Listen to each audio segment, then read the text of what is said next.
Hello, my name is Dave Dixon. I live in Northern California, and I wanted to do a video today on how I met my wife.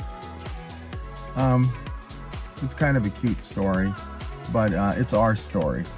It might have been better if it wasn't in a bar, but I'm going to tell you all the good and the bad parts of how we met, how I met my wife of 36 years.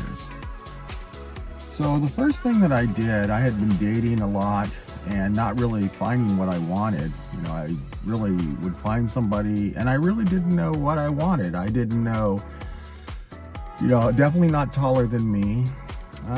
It's okay if they had a little bit of weight to them. That didn't bother me. I didn't know if I wanted brown hair, blonde hair, blue eyes, brown eyes. The physical looks of it, I didn't really know what I wanted.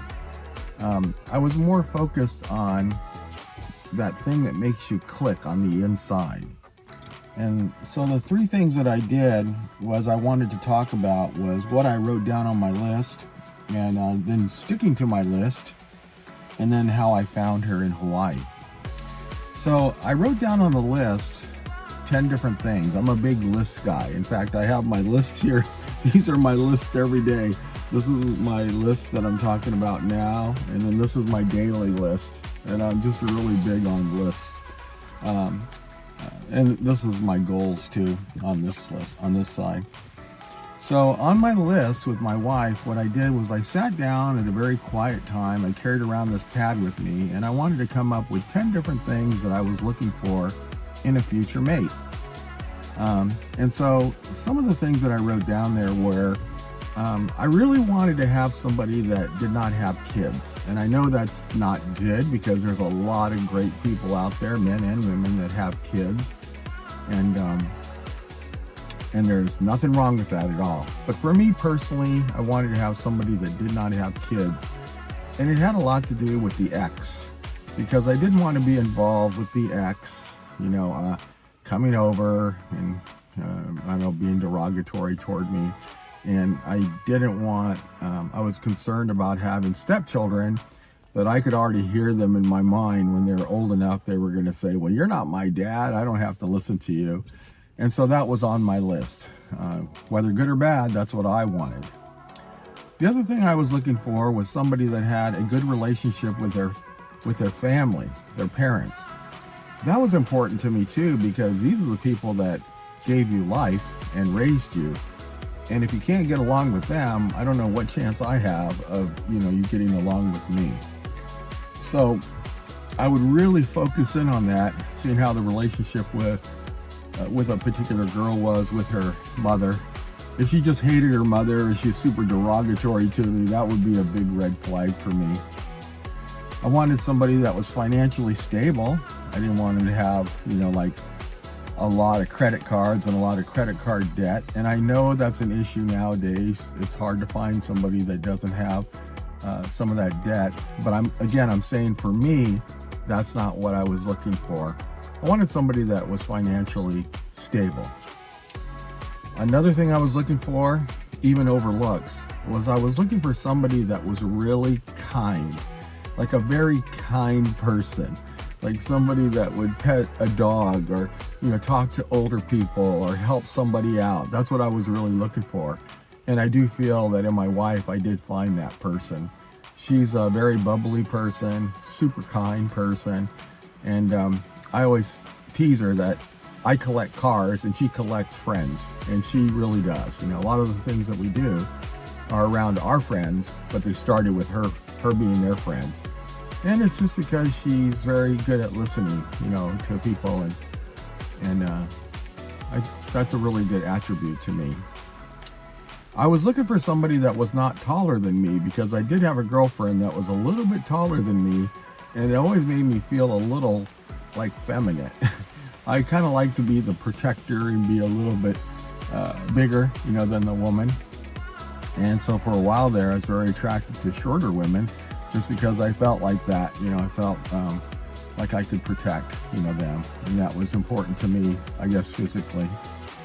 Weight was not a big issue, although I did have a girlfriend that had weight psychological problems where, she would hide food or, binge eat.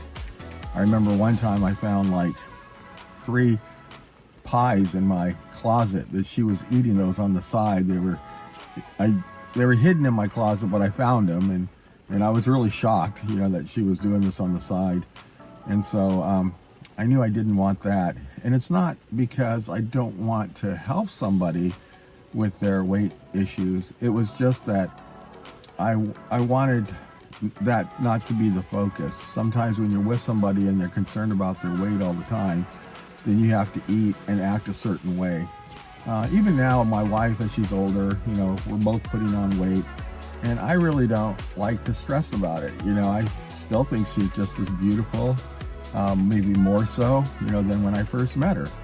And I don't consider her to have a weight problem, although if you were to ask her, she does. And another thing I was looking at was that they had a stable work history. I know that it's, true that sometimes you just can't find that right job, but somebody that has had multiple jobs, like, if I were to find somebody that had 20 different jobs, that would be kind of a negative for me, just because work is important in life and you need to have, good skills. So I was looking for somebody that had gotten to that point where they went and did their education and was now in a great job, which my wife is a paralegal, so that was very attractive to me. And then I know another thing I want to talk about really quick is that I was in the Navy and I was stationed on the island of Guam, and I did have a girlfriend there. Her name was Norma Aquino, so she's Filipino. Her mother was Chamorro, which is the native of Guam. And so I remember with Norma, we met each other while I was in the Navy. And one thing that was a little tough for me was that I would say that she had the ability to be intelligent, but she wasn't educated. So there was a lot of things going on in the world that she didn't know anything about. And she would always be very, very submissive to me, We'd pull up at a McDonald's and I'd say, Norma, what do you want? And she'd say, well, I don't know. What do they have here? I'm like, oh my God, it's a McDonald's. And I go, well, I have this and this. I'd start reading the menu off. And then finally she'd say, oh, you know what? I don't know what I want. Why don't you just order it for me? And I just thought, this is crazy, When I first met my wife, I remember we were going to Santa Cruz and we went to a Burger King. Just happened to pull in on the way to Santa Cruz. And so I remember asking her, yeah, Kim, what would you like? And without even thinking, she said, well, I would like to have a Whopper Junior with no pickles, onions, or lettuce. And I would like to have fries, but I want to make sure that they're cooked, they're not been sitting there for a while. And I want a Diet Coke with a lot of ice in it. And then she looked at me and thought, oh my gosh, I shouldn't talk like that. She goes, she was embarrassed. She goes, I'm sorry I even said that. It sounds like I'm a very, very picky person and we're on our first date. And I said, no, I like that. I really do like that. So with that relationship, and then also with Kim, one of the things that I was very attracted to and was important to me was intelligence. I needed to have somebody that was educated and intelligent so that we could talk about things. Not that I'm a super educated, smart person, but it has to be at a certain level, and I think it was important when we were raising kids. We had 3 kids, and Kim did most of the teaching of helping them with their homework and stuff, so that was important. The next thing that I have is I was looking for somebody too that just had a lot of stability in their life and was really watching them as to how they treated waiters and waitresses. I think it's important that you not be rude to them. And just older people, how you treat them, younger people, even animals. It probably would have been a no-brainer if I was with somebody and they kicked a dog. I just probably would just say, it's not for me. The other ones that were really hard ones for me is drinking and smoking cigarettes. The cigarette smoking is really tough. I mean, even if they were to smoke cigarettes prior and they had quit, I would still kind of really watch them or take them off my list. Just because my dad was a smoker and so was my mother, and I do think that it's like kissing an ashtray, you know, when someone smokes. And even if they stop, they're pretty likely that they may start up again. That's just how I felt. In terms of liquor, I don't drink. That's what I tell everybody, I don't drink. I think I have that alcoholic gene in me because when I was in the Navy, there were times that I drank heavily with my other Navy veterans. And there were times where I got home and I'm not really sure how I got home. Back in the day, it wasn't looked down upon as bad as it is right now. And it was almost kind of funny that you were drunk and driving home.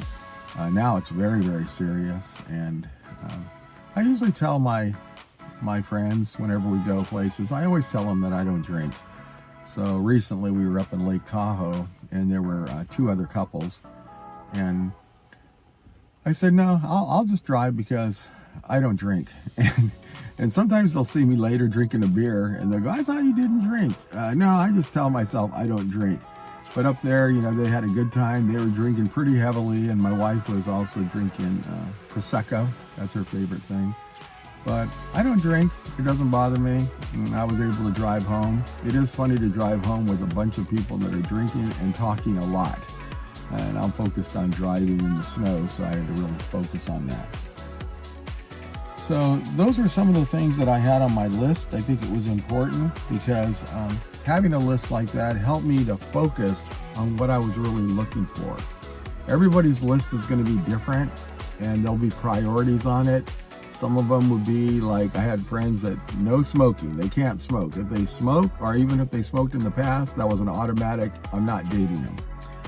And I'm not saying that that's right or wrong, but that's just the way some people feel about it.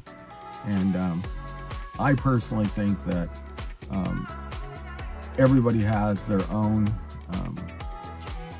values that they're trying to look for, and you can't say that it's wrong because that's how they feel, you know. My wife is a paralegal and she's super smart, so I think it's very difficult to argue with women to begin with because, you know, they remember things from a long time ago and they'll bring it up, you know, if you start to say something in an argument and I can't remember what I said, so maybe I said that, maybe I didn't. But then to add to how good women are in an argument, and I mean this in a positive way, my wife is a paralegal, so she's actually trained to argue. She's very, very good. And whenever we have an issue or I want to buy something or she just wants me to do this or that, she is very logical and has a lot of evidence to back her up in terms of telling me this or that. So the only way I can really argue with her is I tell her, I know what you're saying is right. I know it makes logical sense what you're saying, but that's not how I feel. And so that irritates the heck out of her. But in a big argument that we might be having, I have to tell her that's not how I feel. And I can't help how I feel. I mean, you really can't help how you feel. And she'll say, well, you shouldn't feel that way. I go, I agree with you. I shouldn't feel that way. But that's just how I feel. And so I'm not using it as a cop-out, but I'm trying to let her know that it's not just about logic, but it's about how you feel. And it's better for us whenever we have arguments or any kind of concerns. We just get it out right out there in the front. And then sometimes I have to tell her, yep, you're right. You know, I didn't even think that's how you thought about it. And I don't try to tell her, no, you shouldn't think that way. I just tell her that I did not know that's how you thought about it. And then I have changed my ways. And over the years, I've heard her just joke with other people that she's not going to let me get away from her. I mean, we're staying together because she spent a lot of time training me. And I think that there is some truth to that. So that's one of the things that is in our lives all the time. So that was my thing, is to write down the list and then be able to use it as a guide to picking somebody that you're looking for.